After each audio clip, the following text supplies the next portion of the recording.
Oi, gente, tudo bom com vocês? Bom, eu estou aqui hoje para poder falar do nosso alfabeto, ou seja, a aula de hoje vai ser sobre língua portuguesa. Então, no nosso alfabeto, nós temos 26 letras hoje. Por que hoje? Porque antes nós tínhamos 23 letras. Mas devido à influência que a língua inglesa exerce aqui no nosso país, foi necessário encaixar o K, o Y e o W no nosso alfabeto, ok? Então hoje nós temos 26 letras no nosso alfabeto e aí é possível nós construirmos uma imensidão de palavras e nos comunicarmos, escrevermos livros e por aí vai, né? Então vamos lá. Uma coisa que vocês não podem confundir: letra e fonema. Então a letra eu uso como sinal gráfico, como escrita. Neste momento eu estou usando aqui na minha lousa improvisada a letra, a escrita, mas também eu uso os fonemas, que são os sons. Neste momento eu estou fazendo uso dos dois, das letras e dos fonemas, para poder falar com vocês, para poder passar a mensagem que eu quero, ok? Então vamos lá, é sobre isso que eu quero falar hoje. Nós temos aqui a palavra casa. Vou pegar uma palavra bem simples, a palavra casa. Nessa palavra, eu estou usando 4 letras, tudo bem? Então, eu tenho aqui 4 letras. Peguei o C, o A, o S e o A para escrever a palavra casa. Porém, na hora que eu estou falando, eu vou falar o C, mas ele vai trazer um som de K. Então, eu tenho aqui K. E o U? Aí eu tenho aqui o A, né? E eu tenho o S, só que o S aqui ele tem som de Z. E aqui o som de A.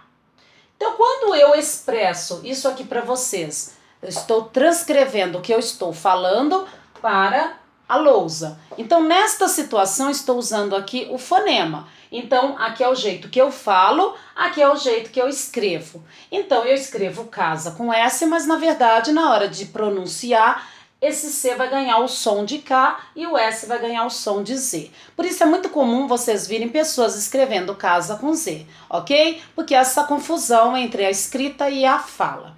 Muito bem. Nós temos, vou pegar um outro exemplo aqui. Por exemplo, a palavra bola. Na palavra bola, eu também tenho 4 letras e 4 fonemas, 4 sons. Mas se eu mudar o B para o C, fica cola. Se eu mudar para G, fica gola. Então, o fonema, ele é a menor unidade sonora distintiva de uma palavra. Aí vocês vão perguntar, mas por que distintiva? Porque qualquer letra que eu mudar aqui vai mudar o significado da palavra. Além de mudar o som, vai mudar o significado. Então, quando eu faço isso, quando eu mudo uma letra e ganho outras novas palavras, eu tenho aí a comutação de fonemas. Isso se chama comutação de fonemas. Ok? Mas vocês vão me perguntar, Cecília, é sempre que o número de letras vai ser o mesmo número de fonemas? Não, não é sempre que vai ser assim bonitinho para achar o número de letras e fonemas. Então vamos lá. Por exemplo, eu tenho a palavra guerra.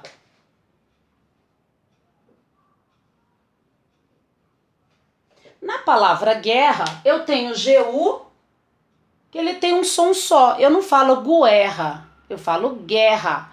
Então, na verdade, eu não estou pronunciando o U. O U, ele desaparece daí, tá? Por quê? Porque eu tenho o som de G aqui.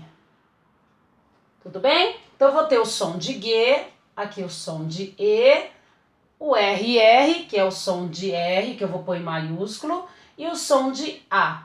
Então, aqui, nesta situação, eu tenho 6 letras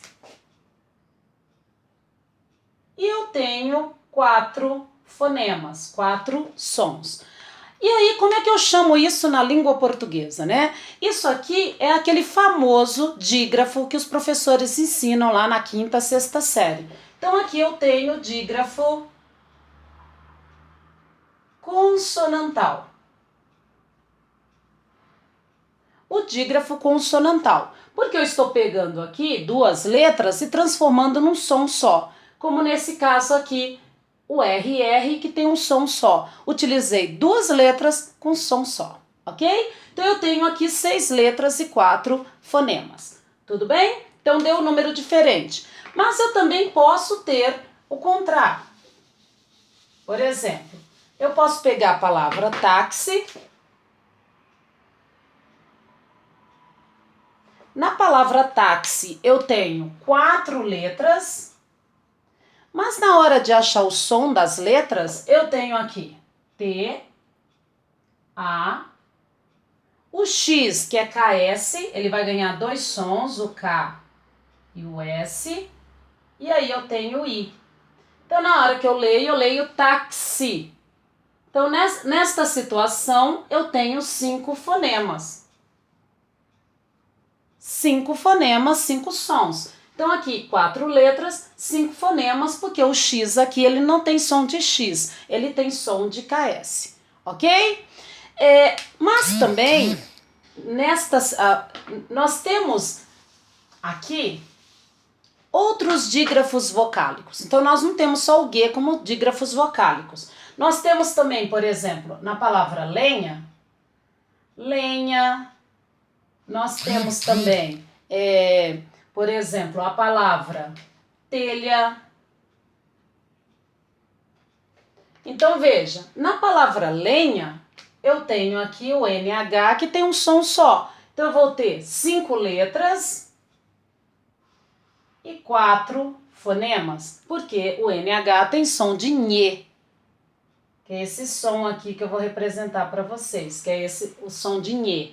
E o telha, o LH, também vai ter mais ou menos esse som assim que é representado quando eu falo de fonemas, ok? Então eu tenho aqui 5 letras e 4 fonemas. Então o número de letras aqui vai ser maior do que o número de fonemas. Então é isso que eu chamo de dígrafo consonantal, tudo bem? Mas também eu tenho os dígrafos vocálicos. Por exemplo, quem são os nossos dígrafos vocálicos? É o som do an, em, in, on, tá? Por exemplo, a palavra samba. Na palavra samba eu tenho 5 letras,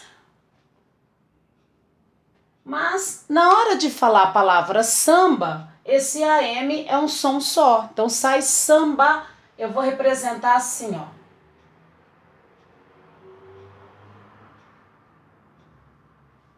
Certo? Então aqui eu estou falando samba. Eu apenas pus o tio e o tio é apenas um sinal aí gráfico, né? Ele não chega a ser uma letra, ele é um sinal gráfico. Então aqui eu tenho samba, tudo bem? E aí eu vou ter 4 fonemas, tudo bem? Nós temos também aqui, por exemplo, a palavra hálito. A palavra hálito, ela começa com H, mas na verdade esse H ele não tem som. Ele não existe aqui quando eu vou falar de fonemas. Ele existe na escrita, mas nos fonemas ele não existe. E aí ele é sem som quando ele vem início de palavra. E por que isso acontece? Isso é histórico, né?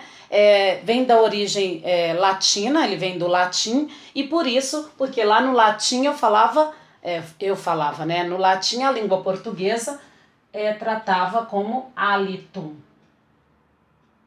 tá? Halitum era hálito no latim. Então agora nós usamos aí H sem som como hálito, ok? Na nossa língua portuguesa. Bom, parece ser difícil, mas não é. E é uma coisa gostosa de fazer também, porque você começa a repensar na escrita e na fala. Tudo bem? Então, se você gostou, dá um clique aí.